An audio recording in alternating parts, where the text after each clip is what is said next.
किसी को किसी से कोई फर्क भी नहीं पड़ता है कि फलाना दादू मरे जिए।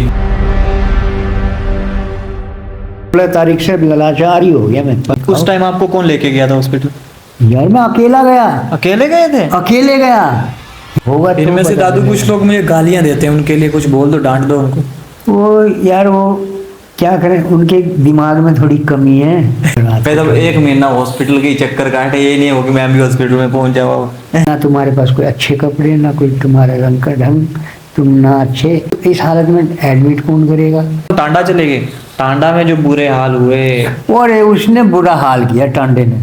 इतनी बार टांडे गए, पागल हो गए, सभी पागल हो गए। अब सबसे बड़ा चैलेंज था कि दादू का तो कोई भी नहीं है। गाइस ये बात जो है मैं बिल्कुल साइड में होके बता रहा हूँ, दादू को कैंसर है अंदर ही अंदर। गाइस दादू का जो प्रोस्टेट है वो मतलब अंदर ही अंदर ट्यूमर बन चुका है और वो फैल रहा है अंदर ही अंदर।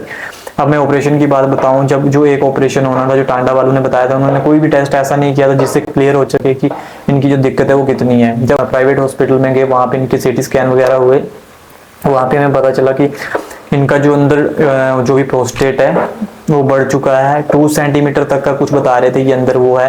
और जब उस चीज़ का ऑपरेशन के लिए वो सैंपल लेने लगे तो वहां तक उनका जिस चीज से सैंपल लेते हैं वो नहीं पहुंच पाया। रीजन ये था कि इनकी आगे भी दिक्कत थी। इनकी जो पेशाब की पाइप है वहां पे भी काफी दिक्कत आ चुकी है। तो फिर उसके बाद उनके 2 ऑपरेशन होने थे और ऑपरेट के बाद भी गाइस इसकी जो इनका कैंसर बढ़ गया वो कहाँ है, इसकी रूट्स कहाँ है, उसका भी कोई आइडिया नहीं था। मतलब फैल रहा है, अंदर ही अंदर बढ़ चुका है बिल्कुल साइड्स में। और जो वो प्रोस्टेट है जो कुछ भी है वो 2 सेंटीमीटर तक हो चुका है। आफ्टर ऑपरेशन भी ऐसा नहीं दिख रहा था कि दादू ठीक होंगे। ऑपरेशन के बाद और बुरा हाल हो जाना था, क्योंकि ऑपरेशन के बाद भी अगर बीमारी ठीक हो जाए तब ठीक है। और उस ऑपरेशन में गए 2 ऑपरेशन होने थे, 3 से 3.5 लाख रुपए का खर्चा होना था। आप इस मजबूरी को समझ सकते हो। और उसके बाद भी ये नहीं था कि दादू के लिए बहुत सारे चैलेंज थे, बहुत सारे। और इस उम्र में गए ऑपरेशन, ये वैसे ही बंदा डैमेज हो जाता है। और ये मतलब कैंसर पेशेंट, उसके बाद कीमो, ये वो बहुत सारी चीजें थी। तो इसलिए वे डिसीजन लिया जो उनकी किस्मत में होगा, जो परमात्मा इनको देंगे, जितने दिन देंगे, जितना टाइम देंगे, जितने लॉन्ग लाइफ होगी। हम तो चाहे इनकी उम्र बहुत ज्यादा हो, बस वही दुआ करते हैं। यही सब कुछ था यार। इसलिए फिर फाइनल डिसीजन मैंने ये लिया कि इनको चंबा ले आया वापस। इधर उधर तो छोड़ नहीं सकता था, क्योंकि पेशेंट को कोई लेना नहीं चाहता, ना कोई संस्था, ना कोई आश्रम, कोई कुछ नहीं। अब प्रभु के हवाले सब कुछ है। दादू अब कैसी है तबीयत? ठीक है, पहले से ठीक है, अच्छी है। अच्छा, किस्मत और भगवान पे भरोसा करते हो? मैं सबसे ज्यादा भगवान पे भरोसा करता हूँ। भगवान पे भरोसा करते हो? ठीक है। तो क्या लगता है आपको, क्या होगा अब आगे? हो सकता है मैं ठीक हो सकता हूँ। मेरे को भी उम्मीद है अंदर के हिस्से से कि मैं ठीक हो सकता हूँ। दिल से आवाज आ रही है? हाँ, दिल के अंदर से आवाज आ रही है कि मैं ठीक हो सकता हूँ। ठीक हो जाओगे? हाँ। आज का दिन आपको शुरू से सब कुछ बताऊंगा, A to Z। इस महीने हम लोग भटकते रहे, कहाँ कहाँ गए, एक हॉस्पिटल गए, दूसरे हॉस्पिटल गए, तीसरे हॉस्पिटल गए, हमारे साथ क्या क्या हुआ, क्या क्या चैलेंजेस आए और किस तरह की चीज़ें क्या रही, सब कुछ बताऊंगा। सबसे पहले मैं शुरुआत से बता दूं, आज सब कुछ बताऊंगा। ये जो दादाजी है, इनकी उम्र 80 के करीब है, जिनका नाम है वीर बहादुर जी, है ना दादू? ठीक बोला? ठीक। जिनका इस दुनिया में कोई भी नहीं है, जो साथ दे दे वही अपना, जो साथ दे रहे वही अपना, और कोई भी नहीं है। जो खा लिया वही अपना। ना आपको अपने माता पिता का पता कि कौन थे, कौन है, कहाँ। बिल्कुल सच बात बोल रहे हो आप। सच थोड़ा सा बिल्कुल सच है, बिल्कुल। थोड़ा सा इतना तो पता है कि आप बचपन में कभी नेपाली हुआ करते थे, नेपाल से थे। बिल्कुल राइट बोल रहे हैं। इसके बाद अभी तक आपके पास कोई भी डॉक्यूमेंटेशन, कोई प्रूफ नहीं है, कोई भी प्रूफ नहीं है कि मैं यहाँ का हूँ या वहाँ का हूँ। जवानी तक जब आपकी सांसें आपकी ताकतें चल रही थी, हाथ बाजू चल रहे थे, तब तक आपने कमाया खाया। जब तक आपकी शरीर छोड़ दिया, बस फिर मतलब किसी दूसरे के सहारे के लायक हो गया। हाँ, जैसा आपके सहारे, इनके सहारे हो। 16 अक्टूबर को पता चला कि ऐसी कंडीशन में कोई एक वृद्ध व्यक्ति है जिनका ना इस दुनिया में कोई है, ना माँ है, ना बाप है, ना आता है, ना पता है, और ना ही रहने की जगह है। और वो किसी घोड़े के तबेले में पड़े हुए हैं। आप मान सकते हो कोई इंसान घोड़े के तबेले में अपनी जिंदगी काट रहा है। जब तक उसकी हाथ पैर चल रहे हैं तब तक उसने अपना कमाया, चाहे वो कूड़ा बेच के, चाहे वो प्लास्टिक बेच के, चाहे वो मजदूरी करके, शाम तक अपना खाने का व्यवस्था किया। राइट, बिल्कुल राइट। उसके बाद उस पर्सन की, हमारे दादू की कंडीशन ऐसी हो जाती है कि वो ना आप चल सकते हैं, वो ना आप अपने लिए खाना बना सकते हैं, वो ना मतलब बेसहारा हो गए, लाचार हो गए, बिल्कुल लाचार। 16 तारीख से लाचार ही हो गया मैं, 15 लाचार हो तारीख गए। से। अचानक से पता चला, फिर पहले तो बेस आपको पता है कि हर इंसान की लाइफ में कुछ ना कुछ चलता रहता है। तो जहाँ से मुझे पता चला, पहले तो मुझे नहीं आइडिया था कि ऐसी कंडीशन में कोई व्यक्ति है। उसके बाद जैसे ही मुझे पता चला, एक इंसानियत के नाते, एक इंसानियत को देखते हुए, इंसानियत को बचाते हुए, मैं उसी टाइम, मैंने शायद आधा घंटा भी नहीं लगाया होगा पहुंचते, जैसे मुझे पता चला मैं वैसे ही चला गया, बाइक उठा के मैं इनके पास पहुंच गया। इनकी कंडीशन देखी, सोचा कि इनके लिए क्या हो सकता है। इनके लिए मुझे बेस्ट ऑप्शन लगा था उस टाइम पे एक हॉस्पिटल। हॉस्पिटल में गई तभी एडमिट करते हैं डॉक्टर्स, जब तक कि उनके साथ कोई हो, अटेंडेंट हो। इनके साथ तो कोई भी नहीं था। कोई भी नहीं था। इतना भी बात कही है ना, बिल्कुल सच बोला। जब तक कोई बैक साइड का बंदा उसका साथ नहीं देगा तो कौन भर्ती कर लेगा भाई? कौन भर्ती करेगा? कौन एडमिट कर लेगा उसको? जब तक कोई बोलेगा नहीं, उसको साथ लेके नहीं जाएगा, हाथ पकड़ के लेके नहीं जाएगा, उसको एडमिट करेगा कौन? कौन करेगा? है? कोई तो होना चाहिए। कोई बाप को पूछ रहा, कोई माँ को पूछ रहा, कोई घर को पूछ रहा, दुनिया भर की बात। वो अकेला बंदा क्या क्या बताएगा और कैसे बताएगा? चंबे वाले में यही बात हुई है कि जब तक तुम अपना बंदा साथ में नहीं लेके आओगे तो मैं करेगा कौन एडमिट? तब डॉक्टर ने कोई जवाब नहीं दिया एडमिट के लिए। कह रहे यार ऐसे बंदे को रखेगा कौन? उन्होंने कोई जवाब नहीं दिया। फिर उन्होंने नली वली लगवा के मेरे को वापस भेज दिया कि 10-15 दिन आराम करो, देखो दवाई ववाई खाओ। उस टाइम आपको कौन लेके गया था हॉस्पिटल?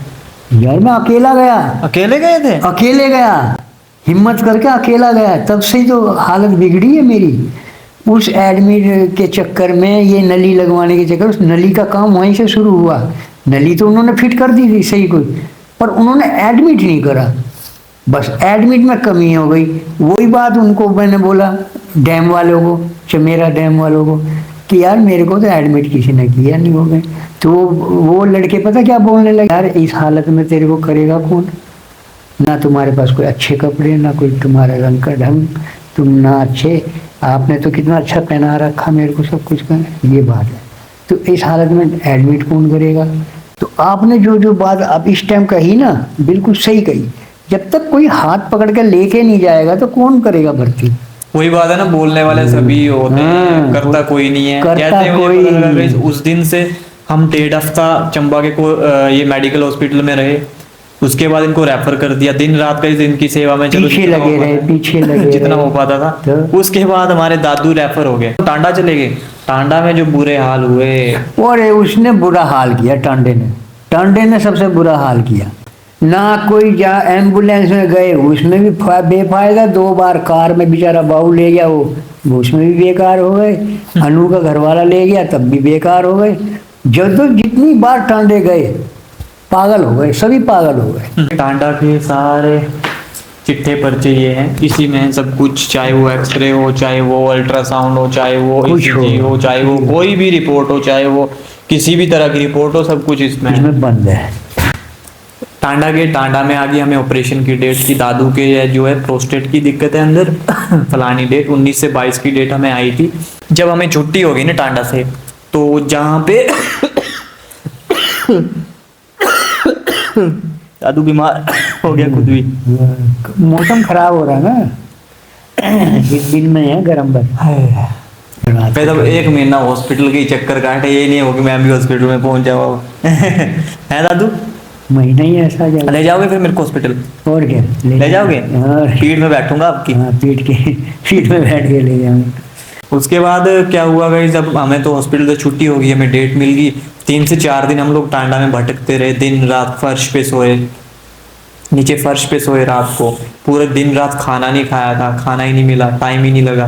टेस्ट करवाते इधर उधर, इतने चैलेंज थे, मतलब सोच नहीं सकता कोई यार। और उसके बाद गई जो पड़ाव आया वो था कि दादू को कहाँ रखना है, कहाँ लेके जाना है। वापस चंबा तो ले आ नहीं सकते थे, चंबा में कोई व्यवस्था नहीं थी। उसके बाद जहाँ पे दादू रहते थे उन्होंने मुझे कांटेक्ट किया। वो कॉल देखते थे जिन्होंने दादू की सेवा की, ऑपरेशन तक उन्होंने इनकी सेवा करनी थी, और बीच में इनको बहुत सारी दिक्कतें आ गई। उन्होंने बहुत हेल्प की, इनकी सेवा की, दिन रात जो भी था बहुत अच्छा था, है ना दादू। अब देखो आजकल लोग अपने घर के बाहर जगह नहीं देते हैं, तो अपने अंदर जगह देना तो एक बड़ी बात है। बड़ी बात। और उसके बाद क्या हुआ, बीच बीच में इनको दिक्कत आने लगी। फिर बीच में एक दो बार मुझे रात को यहाँ से निकलना पड़ा बाइक पे। अब देखो मतलब होता ही है यार, बाइक पे रात का इतना दूर सफर, वो भी अकेले। मतलब जो समझता है, जो जानता है, जो फील कर सकता है, वो ही समझ सकता है यार। एक फैमिली के लिए क्या मोमेंट रहा होगा वो, एक माँ बाप के लिए क्या रहा होगा कि हमारा बेटा रात को जा रहा है। और मैं सिर्फ और सिर्फ दादू के लिए गया था, एक इंसानियत के नाते गया था। लोग जो बोलते हैं ना उल्टी सीधी बातें कि तू ऐसा है, तू वैसा है, मैं ऐसा हूँ, मुझे लोग गालियां भी देते हैं दादू, भला बुरा बोलते हैं कि तू ऐसा है, पर वो लोग ये नहीं सोचते कि उसमें मेहनत कितनी है, उस चीज में स्ट्रगल कितना है, उस चीज में क्या पता खुद को भी खोना पड़ सकता है।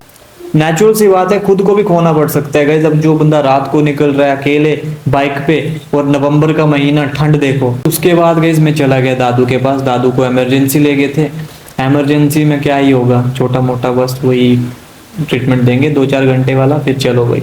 उसके बाद ले आए, मैं दादू के पास चला गया, दादू उस टाइम थोड़े से ठीक हो गए। उसके बाद फिर मैं चंबा आ गया वापस, दादू एकदम फिर से बीमार हो गए। उसके बाद फिर मुझे निकलना पड़ा चंबा से बाइक लेके। और उस वक्त हम 2 लोग थे, मेरे साथ मेरा दोस्त था, जो मेरे साथ लड़का होता है। उस टाइम हम लोग निकल गए दादू के पास। उसके बाद रात को ही दादू को फिर से टांडा इमरजेंसी ले गए। टांडा इमरजेंसी ले गए। हमारा ये था कि जो ऑपरेशन की डेट आई है ना दादू के लिए वो तो है ही है, बट ऑपरेशन ना उससे जल्दी हो जाए, कुछ एडमिट हो जाए इमरजेंसी के चल के। बट ऐसा कुछ भी नहीं हुआ यार, लाखों की संख्या में पेशेंट है, डॉक्टर्स भी क्या करें, कहाँ जाए, वो पॉसिबल ही नहीं है। गलती किसी की भी नहीं है, सिस्टम ही ऐसा है, किस्मत ही ऐसी है, टाइम ही है। उसके बाद क्या हुआ गाइस, अब हम हाथ पे हाथ तो रख नहीं सकते थे। उसके बाद हम चले गए कांगड़ा में, एक सिटी हॉस्पिटल है, किसी ने हमें बताया, तो हम लोग वहाँ चले गए कि चलो ऑपरेशन है दादू का, इमरजेंसी में ऑपरेशन वहाँ करा लेते हैं। आप लोगों से रिक्वेस्ट भी की, ढेर सारी फंडिंग आप लोगों ने, मैं अभी सब कुछ बताऊंगा, आप बने रहिए।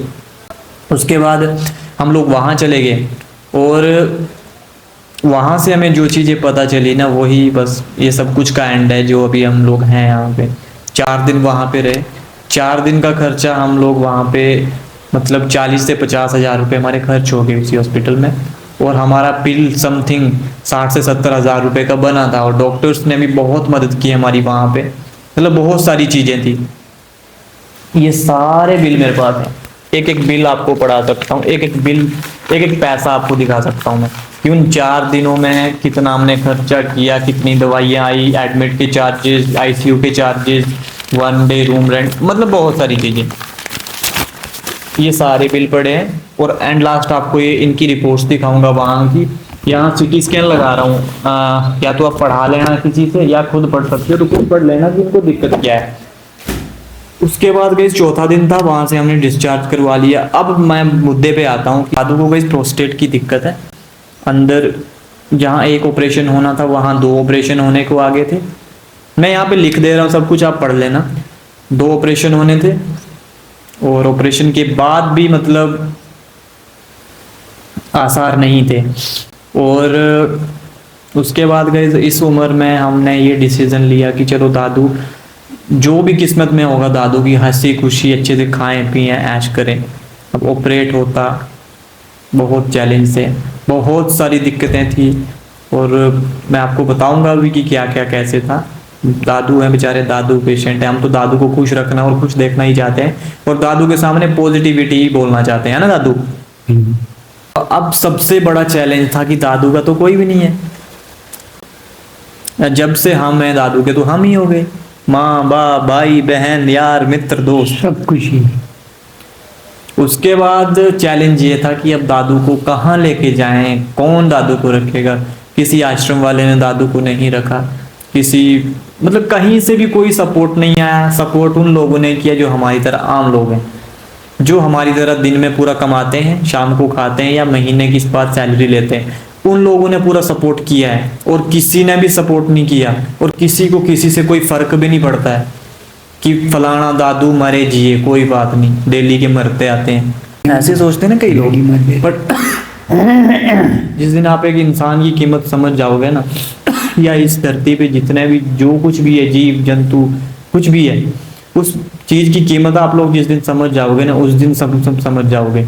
उसके बाद गई चैलेंज ये था, दादू को किसी ने नहीं रखा। अब जहाँ पे दादू रहते भी थे पहले, जिन्होंने बोला था ऑपरेशन तक हम रखेंगे, ऑपरेशन की डेट अभी 19 से 22 थी, पर हमें पहले ही पता चल गया प्राइवेट हॉस्पिटल में। उसके बाद गाइज मैंने डिसीजन ले लिया कि यार देखो इनका कोई नहीं है, अब मैं वापस घोड़ों के तबेले में तो डाल नहीं सकता। हाँ, अगर ऑप्शन होता है, कोई संस्था इन्हें अडॉप्ट कर लेती है, कोई आश्रम, कोई एनजीओ कुछ भी इन्हें अडॉप्ट कर लेता है, तो वो एक बेस्ट अलग बात है, अलग बात। तब तक तो हम इन्हें ना घोड़ों के तबेले में वापस छोड़ सकते हैं, ना किसी के पास ऐसे बाहर सोच सकते हैं। तो मैंने डिसीजन लिया, जो इनकी किस्मत में होगा, ठीक है, जितना मेरे से हो पाएगा, जितनी कर मेरी औकात है, मैं अपनी औकात के हिसाब से इनका करूंगा। आज देखो गाइस, हमने रूम ले लिया है, कल ही हम पहुंचे थे, हमने रूम लिया है, और ये छोटा मोटा बेड ये छोटा मोटा सामान ले लिया है। दादू अब यहीं पे रहने वाले, और हम लोग चंबा वापस आ गए हैं। इसके बाद भी गाइस अगर कोई संस्था मेरे साथ कांटेक्ट में आती है, देखो एक बीमार बंदे को यार कोई भी नहीं लेना चाहता, सीधी सी बात है, जिसका कोई नहीं है ना दादू? बिल्कुल। अब ये सारी कहानी हम लोग करीब 1 महीना इधर उधर करते रहे, तो आप क्या बोलना चाहोगे इस पे? आज फिर भी अच्छा लग रहा है, आज अच्छा लग रहा है, उससे तो अच्छा। अगर आप वहीं रहते फिर? एंड मैं मेरे ख्याल से मैं गिर गया होता, मर गया होता, चला गया होता, वाकई में कुछ ना कुछ हादसा हो जाता।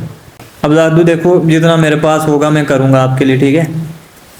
अब जो आपकी किस्मत में होगा, अब आपने भी हिम्मत रखनी है, ठीक है? ठीक है, सब कुछ हिम्मत रखनी है और सब कुछ ठीक होगा। अब जैसा जो है उसी में रहना पड़ेगा, ठीक है?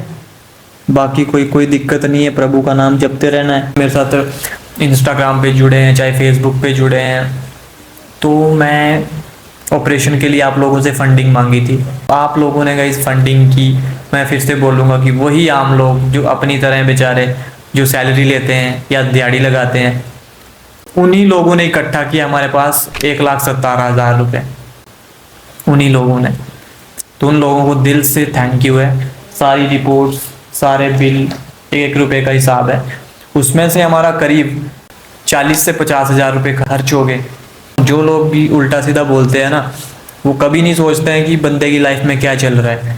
मैं हफ्ते बाद हम लोग आए अभी चंबा, अभी तक अपनी फैमिली से मिला नहीं हूँ, यहीं पे हमें रात हो गई थी, यहीं पे अभी हम लोग हैं। अपने माँ बाप से मिलना नहीं हुआ, अपने रूम नहीं जा पाया 1 महीने से। गाइस अपनी लाइफ का कोई पता नहीं है। बट एक चीज़ बता रहा हूँ उन लोगों के लिए कि जो उल्टा सीधा बोलते हैं, एक बार करके देखो यार। अगर कोई बंदा, चल मैं व्यूज़ के लिए वो कर रहा हूँ, कंटेंट के लिए कर रहा हूँ, किसी की ज़िंदगी तो बच रही है, किसी के लिए कुछ अच्छा तो हो रहा है।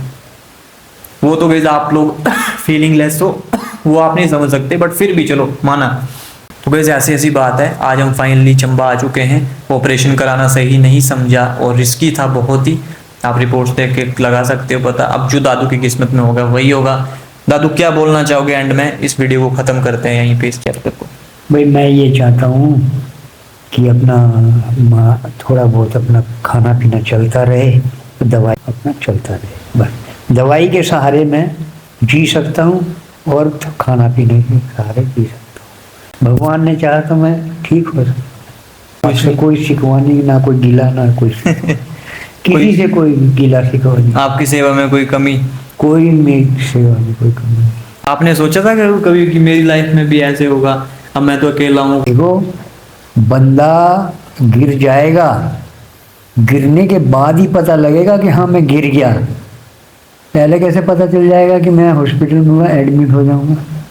कभी मैंने सोचा भी नहीं था कि मेरे को मोहन मिलेगा या ये मिलेंगे, अंकु मिलेगा, ऐसे ऐसे होगा, मैं सिविल हॉस्पिटल में जा सकता हूँ, एडमिट हो सकता हूँ। कभी नहीं सोच सका। और क्या बोलना चाहोगे? मैंने तो अपनी सारी बातें बोल दी। मैंने भी अपनी दिल की बात सब बोल दी है। यही बात है, होगा तो इनमें से पता दादू कुछ लगेगा। लोग मुझे गालियां देते हैं, उनके लिए कुछ बोल दो, डांट दो उनको। वो यार वो क्या करें, उनके दिमाग में थोड़ी कमी है। और कुछ मैं तो यही कह सकता हूँ, दिमाग में कमी है, जो एकदम डायरेक्ट ऐसे बोल देते हैं कि ये ऐसा है वो ऐसा। क्या जरूरत है आपको बोलने की? ये किसी के बारे में ऐसा बोलना गलत है। बिल्कुल। बाकी गाइस आपको आगे भी अपडेट करता रहूंगा। फिलहाल के लिए दादू अभी हमारे साथ हैं। हमने एक नया रूम ले लिया जहाँ पे दादू का सब कुछ रहेगा, खाना पीना, अब जो इनकी किस्मत में होगा वही होगा। और इस वीडियो को ज़्यादा से ज़्यादा शेयर करना। जो लोग डोनेशंस कर रहे थे या पैसे कर रहे थे वो मैंने रोक दिया, अब मैं बैंक अकाउंट नहीं डाल रहा हूँ। जब गाइस ज़रूरत पड़ेगी तब फिर से आपके सामने आएंगे। और कुछ लोग बोल रहे थे कि भाई जब तेरे से नहीं हो रहा तो पैसे क्यों मांग रहे हो। कुछ लोग तो इतने बेवकूफ़ हैं, बोलते तू अपनी बाइक बेच दे, अपना फ़ोन बेच दे, अपना ये बेच दे, अपना वो बेच दे। फ़ोन और बाइक बेचने की नौबत आएगी ना, वो भी बेचेंगे। बट एक यार अपनी चीज़ किसके साथ लगाव होता है, इमोशन होता है। आपको 1 रुपए की चीज़ भी खरीदते हैं ना, उसके साथ आपका वो दिल जुड़ा है।